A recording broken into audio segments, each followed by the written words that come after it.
So there's a lot of research coming out now, especially with like younger children and elementary age school children, that positive reinforcement is actually more effective than punishment, meaning rather than punishing somebody for doing something bad or saying, hey, you're like on timeout, or you need to, step out of the room, you can't be in this classroom or be in this group right now, rather than doing that as a form of a consequence, what's appearing, at least in this point in the research, to be more effective is that positive reinforcement, saying something when a youth does something that's really nice or leadership oriented or something that's really positive, you reinforce that behavior by acknowledging it. Like the example I have here is, and this happened in my group a couple of weeks ago.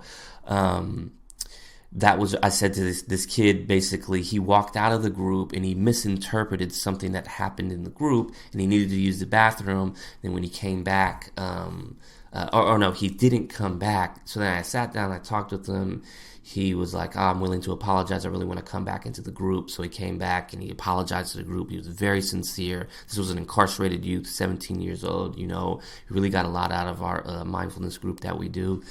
And I said to him in front of the whole group, I said, that was really great when you apologized. It really shows who you are. It really shows what type of character you have, right? So that's an example of a positive reinforcement. And the other thing that I think is important alongside positive reinforcement is expressing gratitude as well. Like, thanks a lot. I really appreciate when you do that. It's really cool when you apologize to the class, or it was really nice of you to help that person out with their homework, or help explain this principle that I was struggling to explain to the class. You explained it in your terms, and it seemed that the class really got it after you said that. So that's a form of gratitude and positive reinforcement all in one. When you do that, when you practice these three principles, you're just much more likely to be engaging the person skillfully. You have a skillful tone.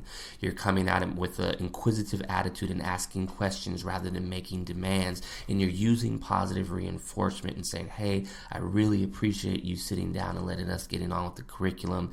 It shows your character, and I'm really appreciative that you're willing to engage in this curriculum too, because I know you have something to offer.